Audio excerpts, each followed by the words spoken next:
केंद्रीय मंत्री एवं गुरुग्राम लोकसभा से भाजपा सांसद राव इंदरजीत सिंह मंगलवार को नूंह पहुंचे। राव इंदरजीत सिंह ने लघु सचिवालय नूंह स्थित मीटिंग हॉल में पीस कमेटी के सदस्यों के साथ बैठक कर जल्द से जल्द आपसी भाईचारा प्रगाढ़ करने की बात कही। इसके उपरांत उन्होंने नूंह जिले के आला अधिकारियों की बैठक ली और विकास कार्यों में तेजी लाने के निर्देश दिए। नूंह हिंसा के बाद पिछले करीब 2 महीने से राजनीतिक दलों के नेताओं के दौरे इलाके में कम हो गए थे, लेकिन अब हालात बेहतर होने लगे तो नेताओं ने भी हरियाणा के नूंह जिले की तरफ रुख कर लिया। केंद्रीय मंत्री राव इंदरजीत सिंह ने कहा कि एक सद्भावना मीटिंग ली गई जिसके अंदर सभी मजहब के लोग आमंत्रित किए गए थे। पीस कमेटी के सदस्य आमंत्रित थे, आला अधिकारी थे, चुने हुए प्रतिनिधि शामिल थे। उन्होंने कहा कि आज से 2 महीने पहले जो दुर्भाग्य से झगड़े हुए थे वह आज शांत हुए और अमन और चैन आज के दिन मेवात के अंदर है। प्रशासन के अधिकारियों ने कहा कि अब आप आना जाना शुरू कर सकते हैं। इससे पहले मैं किसी गांव के अंदर नहीं जा पाया था, ना ही शहर के अंदर जा पाया था। जिला प्रशासन ने हिंसा के दौरान जिला मुख्यालय नूंह तक आने दिया था, उसी समय नेताओं का दायरा तय कर दिया गया था। वे ठीक बात थी। सांसद ने कहा कि दोषी को पकड़ा जाएगा और सजा दिलवाने का पूरा प्रयास कोर्ट के माध्यम किया जाएगा। जिन लोगों का जान माल का नुकसान हुआ है उनको मुआवजा देने के लिए प्रशासन के अधिकारियों ने कार्रवाई पूरी कर दी है। हरियाणा सरकार को कागजात भेजे गए हैं, जिनका जितना मुआवजा बनता है उसके हिसाब से पैसा दिया जाएगा। उन्होंने कहा कि पैसा आ गया है, जल्दी ही बंटवा दिया जाएगा। उन्होंने कहा कि सद्भावना बैठक में पत्रकारों को आने की अनुमति नहीं दी, ऐसे माहौल के अंदर उचित नहीं समझा। लेकिन मैं कहना चाहता हूं कि मेवात के अंदर अमन चैन है, इंसाफ होगा, दोषियों को सजा दी जाएगी और जिनका नुकसान हुआ उनकी भरपाई की जाएगी। केंद्रीय मंत्री राव इंदरजीत सिंह ने कहा कि पिछले दिनों के अंदर तावड़ू के अंदर 2014-15 में दंगे हो गए थे। उसी समय के ऊपर सेंट्रल पैरामिलिट्री फोर्स एक छावनी स्थापित करनी थी। इंड्री गांव के अंदर उन्होंने जमीन दी और प्रशासन ने इसे अप्रूव कर दिया और हरियाणा सरकार के माध्यम उसको मंजूर कर दिया था। ऊपर तक उसके कागजात भेज दिए गए थे। उन जवानों और अधिकारियों के लिए कई मांगे थी, उसमें नेशनल हाईवे से रास्ता मिलना चाहिए, पानी का प्रबंध होना चाहिए, स्कूल का प्रबंध होना चाहिए और अन्य जो भी सुविधा थी वे मिलनी चाहिए। अब वे व्यवस्था कर दी गई है, अगर कोई बकाया है तो उसे भी जल्द कर दिया जाएगा। केंद्रीय मंत्री ने कहा कि खुदा ना खास्ता अगर इस तरह की कोई घटना दोबारा होती तो पैरामिलिट्री फोर्स पूरी तरह यहां पर उपलब्ध रहेगी। केंद्रीय मंत्री इंदरजीत सिंह ने कहा कि वातावरण बैठक का पिछले 2 महीने से नहीं था। आने वाले समय में अधिकारियों के साथ बैठकें भी होंगी और मीटिंग में चर्चा करेंगे कि मेवात के अंदर कार्यक्रम और घोषणाएं हुई हैं, उनमें कहां तक काम हो पाया है। गुरुग्राम लोकसभा सांसद राव इंदरजीत सिंह ने कहा कि चौधरी विजेंद्र सिंह मेरे साथी सांसद हैं और चौधरी वीरेंद्र सिंह मेरे भूतपूर्व सांसद थे। आज के अंदर उनकी सोच है कि उन्होंने जाहिर कर दी। उन्होंने कहा कि भाजपा के साथ गठबंधन रहेगा तो मैं बीजेपी के अंदर नहीं रहूंगा। वे उनकी सोच है, उसके बारे में कोई टिप्पणी नहीं करना चाहता। उन्होंने कहा कि इस वक्त हमारा जेजेपी के साथ गठबंधन है और पिछले 4 साल से चल रहा है। अभी तक जेजेपी के साथ गठबंधन नहीं होता तो हमारी सरकार नहीं बनती। जो भी काम हुए हैं जेजेपी के सहयोग से हुए हैं। सांसद ने कहा कि आगे गठबंधन रहेगा या नहीं रहेगा ये केंद्रीय नेतृत्व तय करेगा। कांग्रेस विधायक मामन खान की गिरफ्तारी और जमानत को लेकर पूछे गए सवाल पर केंद्रीय मंत्री राव इंदरजीत सिंह ने कहा कि जो मामन खान एमएलए हैं वो दोषी नहीं हो सकते, वे जांच में तय हो पाएगा। उन्होंने कहा कि अगर पुलिस जांच करने के बाद सोचती है तो उनको गिरफ्तार करेंगे। उन्होंने कहा कि मामन खान को अकेले गिरफ्तार नहीं किया गया, फरीदाबाद के बिट्टू बजरंगी सहित कई लोगों को, मोनू मानेसर सहित कई लोग हैं।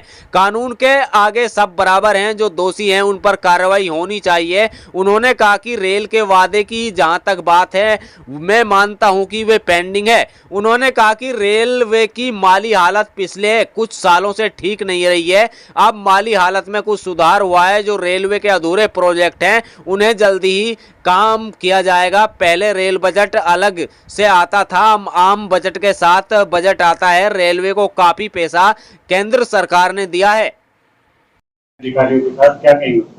मैं अभी तक तो कोई बैठक नहीं कर सका था क्योंकि वातावरण नहीं था, लेकिन आने वाले समय के अंदर अधिकारियों से भी बैठक करेंगे और अभी इसके बाद तुरंत बाद जो मीटिंग है हमारी उसके अंदर भी चर्चा करेंगे कि मेवात के अनेक कार्यक्रम जो फैसले हुए हैं उनके ऊपर कहां तक बढ़ोतरी हुई है। तो वो इसके बाद तुरंत बाद में इसको लेने जा रहा हूँ और आने वाले समय के अंदर आने जाने का माहौल बन जाएगा। राठौर चौधरी वीरेंद्र सिंह ने दो कह दिया है कि जिसपा का अगर गठबंधन रहेगा तो वो भाजपा का हिस्सा नहीं रहेंगे, आपके साथी सांसद हैं, क्या कहेंगे? विजेंद्र सिंह मेरे साथी सांसद हैं, वीरेंद्र सिंह मेरे भूतपूर्व सांसद थे। तो आज के दिन वीरेंद्र सिंह की जो सोच है वो उन्होंने जाहिर कर दी है पब्लिक के अंदर। कहना क्या है, उन्होंने ये कहा है कि जेजेपी के साथ अगर गठबंधन रहेगा तो मैं बीजेपी के अंदर नहीं रहूंगा। अब वो उनकी सोच है, उसके बारे में मैं टिप्पणी क्या कर सकता हूँ। तो क्या आप मान सकते हैं जेजेपी के साथ गठबंधन रहना चाहिए, फायदा होगा बीजेपी को, क्या कहेंगे आप? देखो, इस वक्त तो हमारा गठबंधन जेजेपी के साथ है और पिछले 3.5 साल 4 साल मतलब चल रहा है। तो अभी तक तो अगर हमारी जेजेपी के साथ गठबंधन जोड़ नहीं होता तो हमारी सरकार नहीं बनती। तो जो भी कुछ काम जैसे वैसे भी हुए हैं तो जेजेपी के सहयोग से ही हुए हैं ना। बाकी आगे रहेगा नहीं रहेगा वो तो ऊपर के नेतृत्व के हाथों के अंदर बात है। कांग्रेस विधायक मोहम्मद खान की आज जमानत अर्जी पर बहस हो चुकी है, 4 बजे फैसला आएगा। उनकी गिरफ्तारी को लेकर आप क्या सोचते हैं, क्या कैसे देखते हैं, क्या कहेंगे? देखो, जो सिर्फ मोहम्मद खान एमएलए हैं और दोषी नहीं हो सकते, ये तो नहीं होता ना।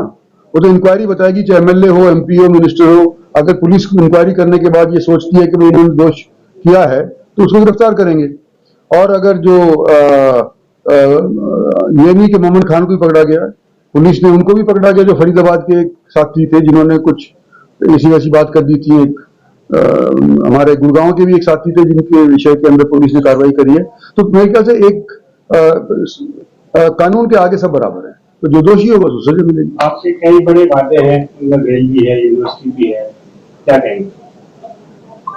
रेल के वायदे मेरे पेंडिंग है, मैं ये मानता हूं।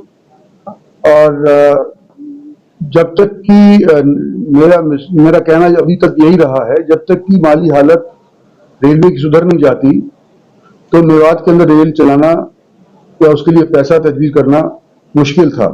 लेकिन अब बजट रेलवे का अलग नहीं है, अब बजट मेन के साथ उसका बजट चल जाता है और पिछले दिनों के अंदर काफी तरक्की करी है, काफी पैसा भी रेलवे को मिला है मेरे ख्याल से। तो जो ऑलरेडी मंजूर शुदा स्कीम है मेवात के अंदर रेलवे लाइन जोड़ने की, उसके ऊपर पैसा तजवीज हो जाएगा, ये मेरा मानना है। तो सर की गई है जिसके अंदर सभी मजहब के लोग आमंत्रित थे, पीस कमेटी के सदस्यगण आमंत्रित थे, एडमिनिस्ट्रेशन के लोग थे, चुनावी नुमाइंदे थे। और जो यहाँ पर आज से महीना 2 महीना पहले हरकत हुई, 1.5-2 महीने पहले जो यहाँ दुर्भाग्य से झगड़े हुए वो आज शांत हुए और अमन और चैन आज के दिन मेवात के अंदर है। तो एडमिनिस्ट्रेशन ने मेरे को कहा कि भी अब आप आना जाना शुरू कर सकते हैं। इससे पहले ना मैं जा पाया था किसी गांव के अंदर, ना किसी शहर के अंदर, सिर्फ एडमिनिस्ट्रेशन ने अलाउ किया था डिस्ट्रिक्ट हेडक्वार्टर्स तक आना जाना।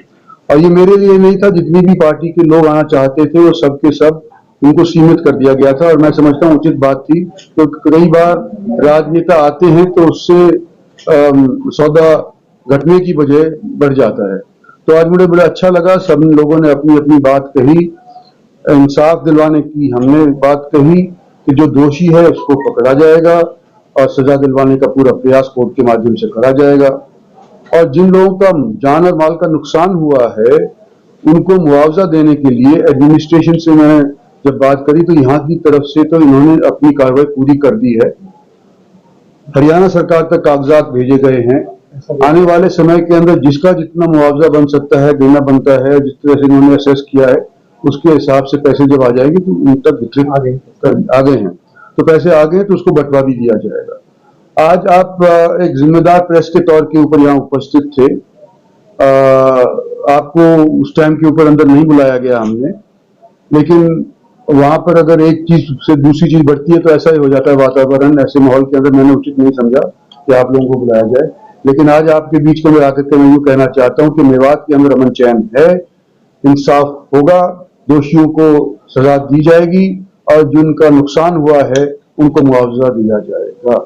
एक चीज और मैं बताना चाहता हूँ कि जब पिछले दिनों के अंदर कुछ तावड़ू के अंदर दंगे हुए थे 2014-15 के अंदर, 14-15 तो उस टाइम के ऊपर एक सेंट्रल पैरामिलिट्री फोर्सेस का एक छावनी स्थापित करनी थी। तो इंद्री के अंदर इंद्री गांव वालों का बड़प्पन है कि उन लोगों ने अपनी जमीन तजवीज कर दी थी और एडमिनिस्ट्रेशन ने उसको अप्रूव भी कर दिया था। हरियाणा सरकार के मार्फत उसको मंजूर भी कर दिया गया था, ऊपर तक उसका चिट्ठा भेज दिया गया था। उन जवानों के लिए, ऑफिसरों के लिए 3-4 मांगे थी। एक तो जो नेशनल हाईवे है उससे उनको रास्ता मिलना चाहिए, दूसरा वहां पे पानी का बंदोबस्त होना चाहिए, स्कूल का बंदोबस्त होना चाहिए, वहां पर मतलब सीवरेज का बंदोबस्त। तो सारी चीजें पिछले दिनों के अंदर मैं समझता हूं कर दी गई हैं। कुछ बकाई शिकाई रह गई हैं तो वो भी कर दी जाएंगी, ताकि अगर फर्जन, भगवान न करे इस तरह की बात कभी हो, लेकिन अगर कभी ऐसी बात अगर होने की संभावना भी बनती नजर आती है तो हमारे पास पैरामिलिट्री फोर्स स्थानीय तौर के ऊपर यहाँ मेवात या न्यू जिले के अंदर ही स्थापित होगी। ये मोटे मोटे तौर के ऊपर आप लोगों को बता